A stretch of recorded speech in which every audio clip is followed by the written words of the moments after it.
আৰু ইফালে অৰুণাচলৰ পৰা নামি অহা পানীয়ে প্লাবিত কৰিছে মাজবাটৰ খৰামখা গাঁও।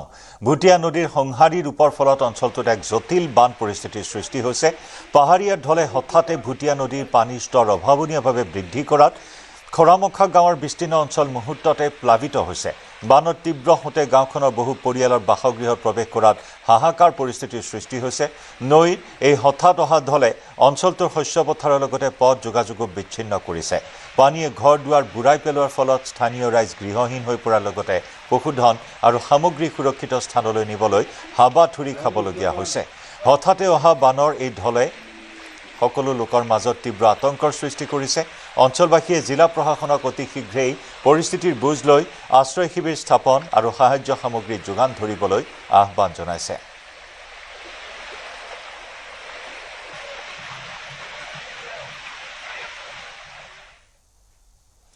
টিয়কতো পুনৰ বাঢ়নী পানীৰ সংহাৰ। কাকজান, টিয়ক আৰু পুঠি নদীৰ বাঢ়নী পানীত পুনৰ ডুবিল ন অঞ্চল। শিবিৰ এৰি ঘৰলৈ উভতা বন্যাৰ্ত পুনৰ উভতি আহিছে আশ্ৰয় শিবিৰলৈ। পুনৰ বন্ধ হৈছে দুদিন পূৰ্বে খোলা বিদ্যালয়। পুনৰ বাঢ়নী পানীত হাহাকাৰ বানপীড়িত ৰাইজৰ।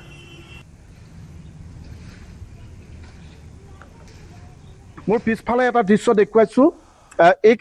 এইখন যি বিদ্যালয় দেখিছে এয়া হৈছে কাকজান মজলীয়া বিদ্যালয়। আৰু এই বিদ্যালয়খন ইতিমধ্যে যদিও বন্ধ ৰখা হৈছিল, শিক্ষকসকলক তেওঁলোকৰ বিদ্যালয়লৈ আহি থাকিবলৈ দিছিল, কিন্তু আজি পুনৰ বিদ্যালয়খন পানীত ডুবিছে আৰু যাৰ কাৰণে শিক্ষক শিক্ষয়িত্ৰীসকল ৰাস্তাতে ৰৈ আছে। বাইদেউ, মই অকণমান আপোনাৰ ওচৰলৈ আহিছোঁ। এইকেইদিন আহি আছো আৰু এইকেইদিন স্কুল চাফ চাফাই কৰা হৈছিলে। আকৌ আজি মানে পানী উঠি গ'ল যে এতিয়া স্কুলৰ ভিতৰত পানী এহাতমান ওপৰলৈকে উঠিছে। আৰু এতিয়াতো এইটো পথেৰে যাব নোৱাৰি। এতিয়াতো ৰাস্তাটো উঠিছে, এতিয়া এয়া কঁকাললৈকে পানী। এতিয়া সেইকাৰণে যাব পৰা নাই, আমি ৰাস্তাতে ৰৈ আছো। এতিয়াতো আৰু 10 তাৰিখৰ পৰা যিহেতু খোলাৰ কথা কৈছিলে, ছাত্ৰ ছাত্ৰী আহিব বুলি, পাৰিবনে? আমাৰ 8 তাৰিখৰ পৰা দিছে। 8 তাৰিখৰ পৰা দিছে। 6 তাৰিখ মানে শনিবাৰ পৰিছে, 7 তাৰিখ দেওবাৰ আৰু সোমবাৰ 8 তাৰিখ। 8 তাৰিখৰ পৰা আমাৰ স্কুল হোৱা কথা আছিল, কিন্তু এইটো অৱস্থাত আমাৰ স্কুল কেনেকৈ বহুৱাম? পানীটো আহি আছে। দুদিন এদিনৰ অন্তৰে আমাৰ পানী এতিয়ালৈকে 4বাৰ সোমাইছে। 4বাৰ সোমাইছে। আৰু এইসকল লোক চাওক, এইসকল লোকৰ ইতিমধ্যে বাসগৃহ পানী সোমাইছে, পুনৰ পানী সোমাইছে।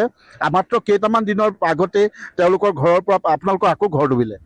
আমাৰ ঘৰ ডুবি গোটেই ঘৰৰ একদম বিচনাৰ ওপৰত পানী। তাৰপিছতে ল'ৰা মই বিচনাৰ ওপৰত মানে চোফাৰ দি পিনি শুৱাই থৈছো। ৰাতি 1:30 বজাত পুৰা পানী সোমাই গৈছে। চাই আহিব পাৰে আমাৰ ভিতৰত গোটেই এতিয়াও পানী, কিন্তু আমি একো সুবিধাই নাই পোৱা, একোৱে নাই পোৱা। আমি ৰিলিফ বুলিবলৈও নাই পোৱা। পইচা পাতি ফালৰ পৰা এতিয়া 15,000 চবৰে সোমাইছে, কিন্তু আমাৰ নাই সোমোৱা। আমি নেপাওঁ বোলে। কেইবাৰ সোমালে এতিয়ালৈকে পানী? এতিয়া 4 নম্বৰ সোমালে। যেইবাৰ মানে হেৰি হয় সেইবাৰ সোমাই, আৰু চবতকে আগত আমাৰ এডোখৰতে সোমাই পানী, কিন্তু আমি একোৱে নেপাওঁ।